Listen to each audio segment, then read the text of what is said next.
Tulong na nga ako. Kasi malayo sa lahat eh. Lapit na ito para marinig.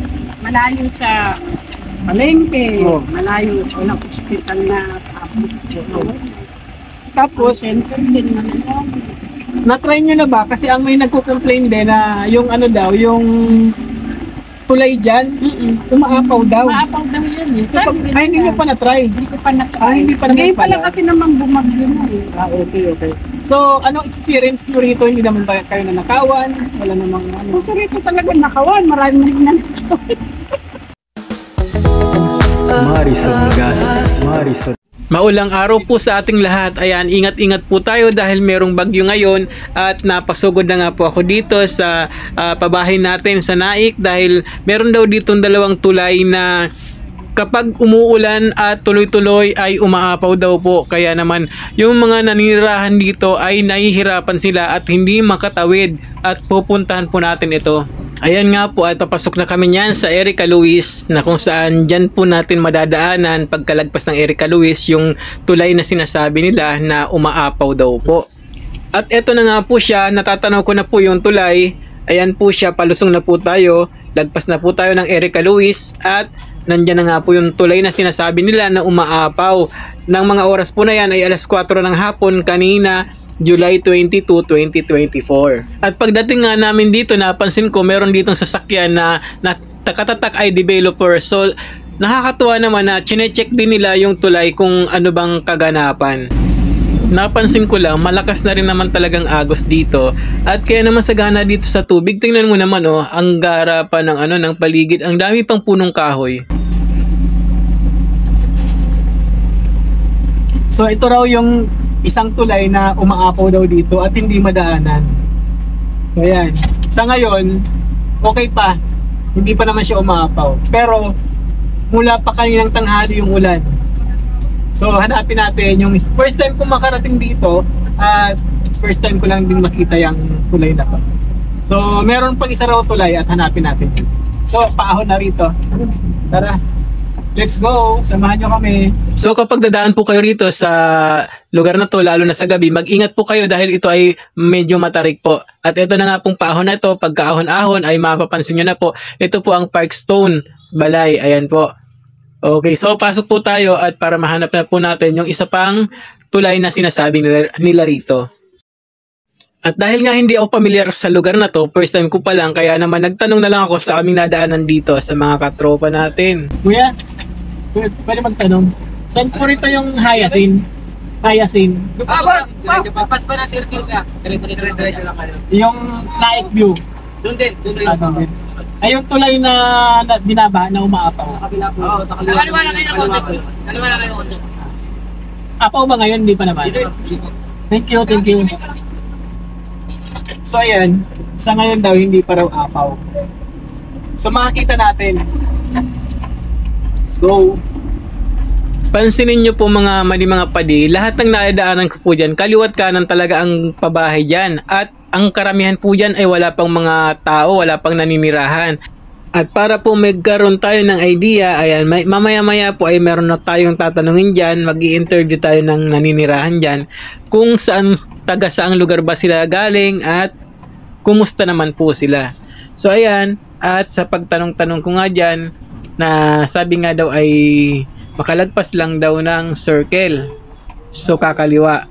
So ito na, may nakakita na akong circle dito.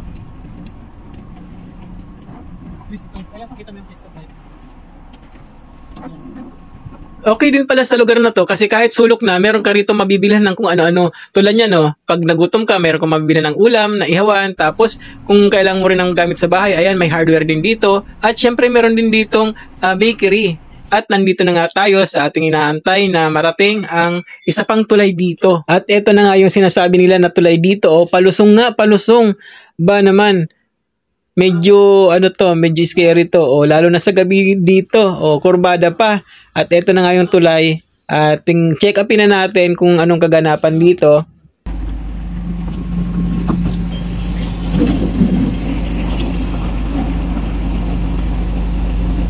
Kita mo rin yung malakas.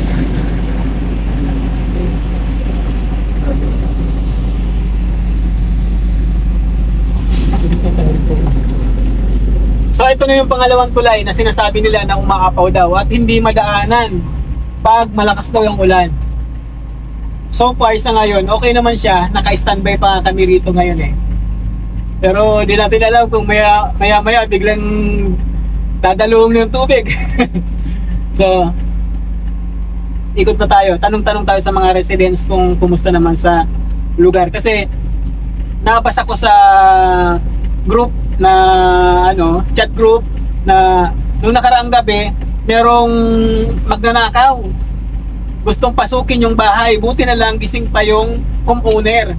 Kaya grabe yung takot niya. Kaya napasugod ako rito para ma-cover natin to para kung makakaabot sa may kapangyarihan sa kinauukulan, kung anong pwedeng gawin pag mga ganong case, ganong scenario. So, meron tayo may ambag kahit pa paano. So, let's go! At dahil nga umuulan ng mga panahon na yan kanina, kaya naman wala akong mapagtanungan dyan. At tingnan nyo naman, marami akong nadadaan dyan na kabahayan na wala pang mga katao-tao, bakanting-bakante pa.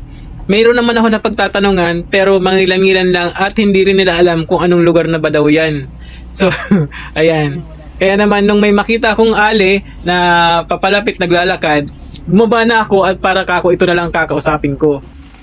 Ano to? Naik. Naik view. Oo. Naik view. So, kasi dito tayo sa bandang gilid na yun. Kasi nung nabasa ko sa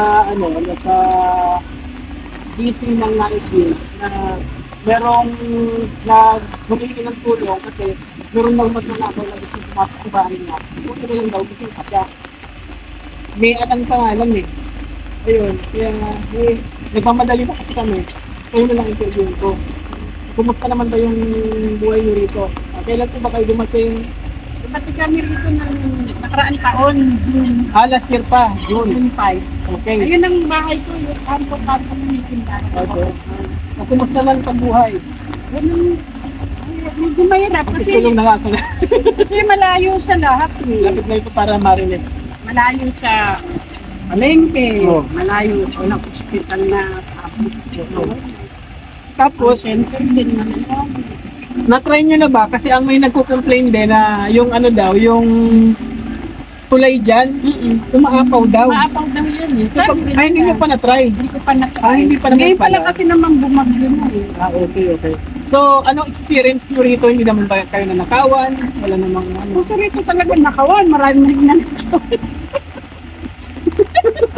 Yan lang, sino ang nakawan? hindi natin alam kung sino-sino yung mga magnanakaw dito. So, wala- Nagkakawadaan. Wala po bang ginagawa hakbang yung yung pamunuan para Hindi, nire-report naman. report? At parating ng barangay. Rescue, ganyan. Oo, meron naman. Okay. Yun ang pinapagayaan ng kapital. Okay naman pala.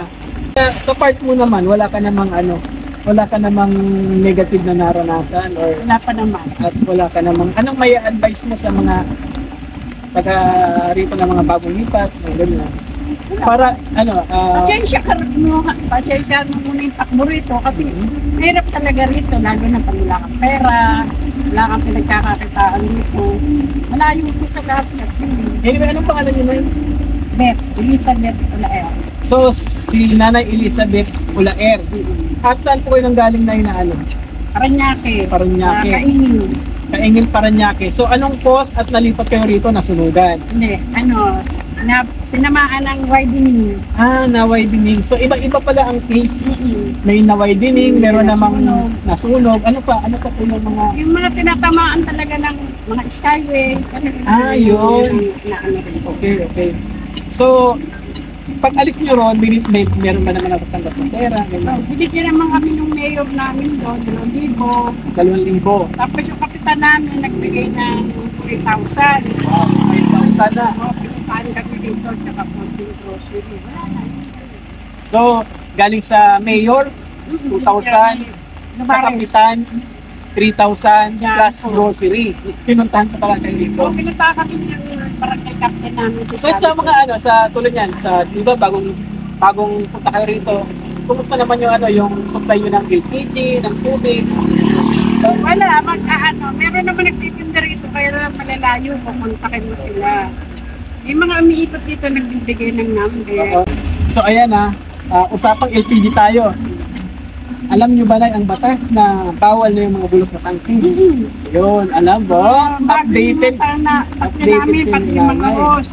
Kailangan meron kang timer, parang timer yung... So yun, isa yung sa importante na kasi mahigpit na ngayon ang gobyerno natin na talagang ini-implement na nila na kailangan puro na bago yung tangke.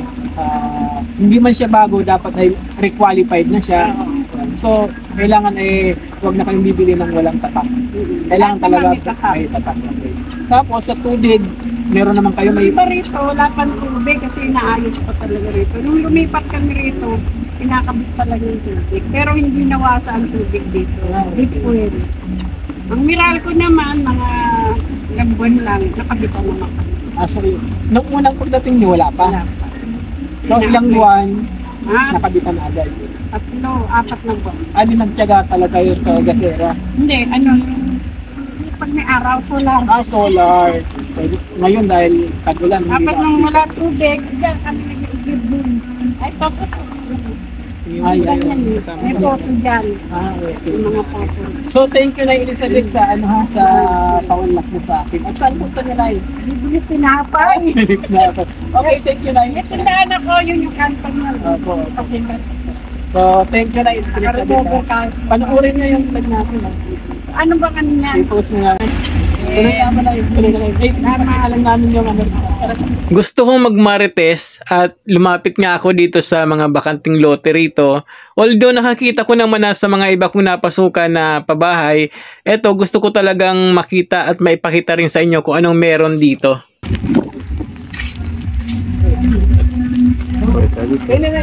Ano siya? Nakatiles na siya, ang daming tayo ng ano.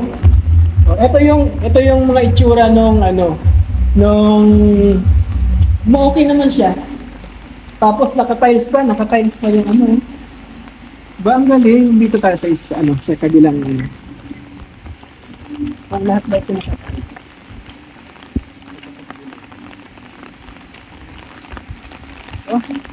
Nakatiles nga siya, puro lang tae. bawat pasukin natin na unit, may aso. May aso. Hello. Umuulan na. Uwi na tayo. At dahil nga po napahaba na po ang ating talakayan, dito ko na pupuputulin ang video natin sa ngayon. At maraming salamat po sa inyong pagtsatsagang manood.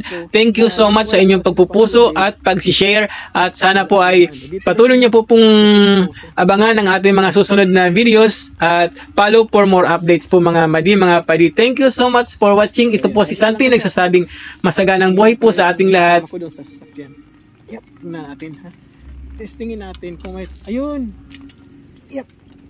Ayan nga. Natulo nga.